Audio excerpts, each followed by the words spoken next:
Hello, hello. Welcome to ToLaw. My name is Alexis McNally. I'm a Haitian American human rights lawyer.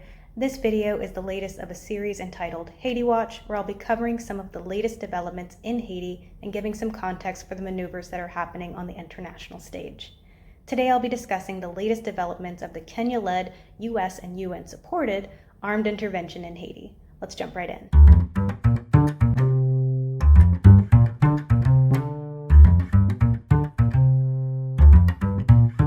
If this is your first time hearing about this multinational security support mission to Haiti, I encourage you to check out my video where I walk through the origins and defects of the MSS. This mission has been delayed yet again, despite earlier statements from American and Kenyan officials that boots would be on the ground to coincide with Kenya President William Ruto's state visit to the United States last Thursday. This recent delay, which will be at least 3 weeks, is due to things just not being ready for this deployment to occur.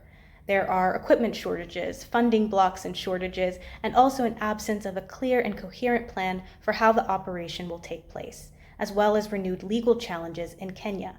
An advanced team of personnel arrived in Haiti from Kenya last Monday and found severe equipment shortages. Vehicles, weapons, radio and communication equipment still need to be brought in.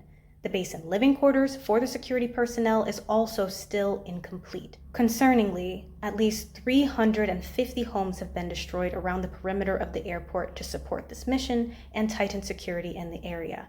It's unclear where the people living in these homes have been relocated, and even more homes are set to be demolished.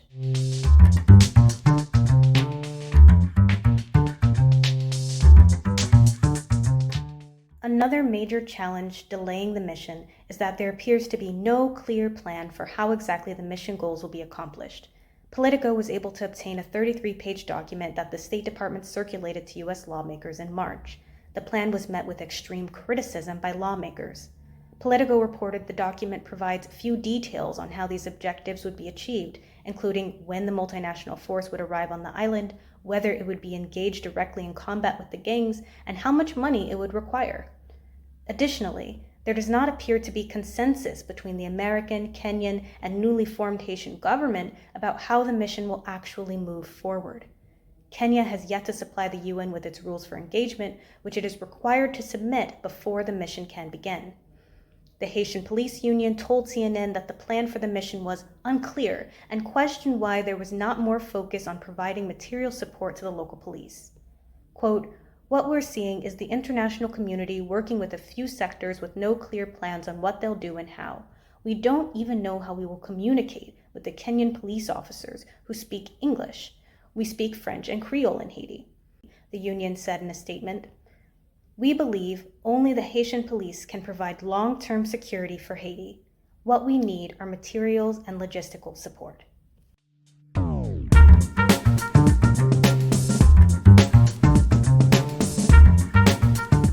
Republicans in the United States Congress are citing the underdevelopment of the mission's plan as a reason for blocking funding to the mission.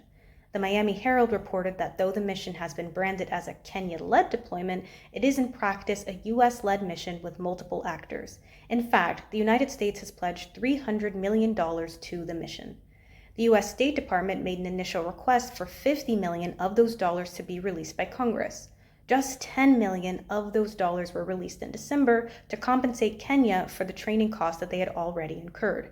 Republicans in Congress are preventing the remaining $40 million from being released.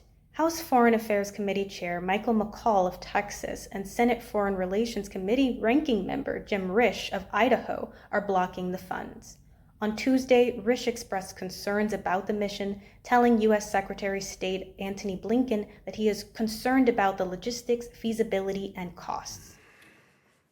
In Haiti, I remain concerned, what you and I talked about yesterday again. In Haiti, I remain concerned about the logistics, feasibility, and cost of the proposed multinational security support mission.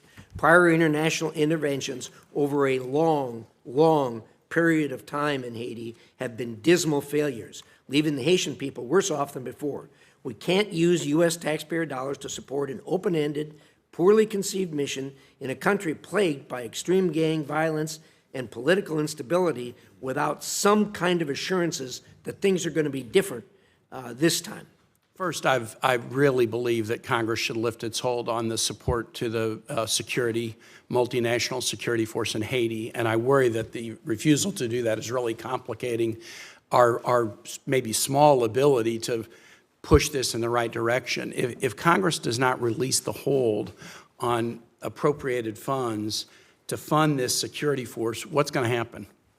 Well, if we don't have those funds available, then it's going to be very hard to move forward with the security force. And look, again, I understand and respect those who express concerns about the success given the history, but I think we have a very clearly defined and achievable mission for the security force, which is to bolster the police and put them in a position where they can reassert effective control. It was hard work for you guys to get Kenya to agree to lead this. If we don't come through on our financial commitment, isn't it pretty likely that they'll back? They will. They certainly will. And then who would take up the mantle if the U.S. is not providing? No, I think that's exactly right. The Kenyan president will be in Washington this week for a state visit. It would be good if we could fully deliver on our commitment. But second, I just say too, here's an instance where I know some people have concerns about the United States being the quote-unquote policeman of the world. Well. Here's a situation where Kenya and a number of other countries have stepped up and are willing to take this on, but they need support. As you've just heard, if the U.S. is not able to actually fund the mission might not be able to move forward. Kenya had previously asked that it be paid up front for the costs of the mission, but the funds were initially planned to go from the U.S. to the UN, which would then reimburse Kenya for costs incurred. Republicans in Congress are requesting information on how the United Nations fund that would reimburse Kenya would work and how the forces would help local police quell gangs. They also want an estimate of the maximum amount of time the forces would stay in Haiti. In the meantime, the Biden administration used what's called a drawdown authority to fast-track $60 million in weapons, ammunition, and other equipment to countries that would deploy to Haiti.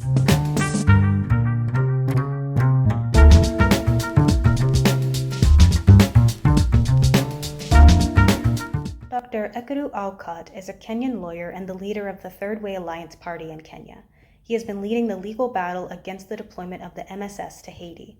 On Friday, May 17th, he filed an application in court to prevent the Kenya government from sending police officers to Haiti. On May 18th, he announced that he is also petitioning the United Nations to stop the deployment. Aukot accuses Kenya and the United States of being among countries that have meddled in the affairs of Haiti, causing suffering among the people of Haiti. Aukot says the planned deployment of the Kenyan police is an excuse to carry on with the recolonization of Haiti. The Third Way Alliance party leader, who filed a petition in court on Friday seeking the same end to put a stop to Kenya police deployment in Haiti, says the plan will be in violation of the Kenyan constitution. He argues that Kenya has her own security challenges and lacks sufficient information on the scale, scope, and nature of the conflict in Haiti. Aukot, whose petition to the United Nations is done alongside former MP Kabando Akabando and former Nairobi Town Clerk Philip Kisia, says all caring citizens of the world should protest what the trio calls the intended invasion of Haiti. He spoke in Nairobi today. The request must be made by a democratically elected president of the requesting country. Haiti does not have a president since the killing of Jovenel Moise in July 2021. The former Prime Minister of Haiti, Ariel Henry, who actually resigned at the time, did not have those powers under the Constitution of Haiti, and therefore making the whole reciprocal agreement a nullity from the very beginning. The law, the Constitution, what does it say about our Kenya Police Service? They can only be deployed within the jurisdiction of Kenya. And if they may, for whatever reason, be deployed outside this jurisdiction, there is a process to be followed within the law. Bringing it all into focus, I think it's likely that we will see some kind of armed international intervention in the near future. The United States has invested a lot into courting favor with the Kenya government for the MSS and to strengthen the U.S. foothold in Africa. Since Kenya began positively considering leading the mission, the United States has signed a 5-year defense agreement with Kenya to support Kenya's own military endeavors in Africa. And just last week, the Biden administration pledged to designate Kenya as a major non-NATO ally, making Kenya the first country in sub-Saharan Africa to hold this designation. This entails certain economic and military benefits alongside benefits in areas of defense, trade, and security cooperation. However, it does stop short of requiring the United States to come to the defense of Kenya. They also launched a U.S.-Kenya climate and clean energy industrial partnership, a healthcare collaboration to work towards the launch of the Kenya National Public Health Institute, a $3.6 billion highway development deal. Many other commitments were made to Kenya, and I'll leave the White House fact sheet on Ruto's visit below.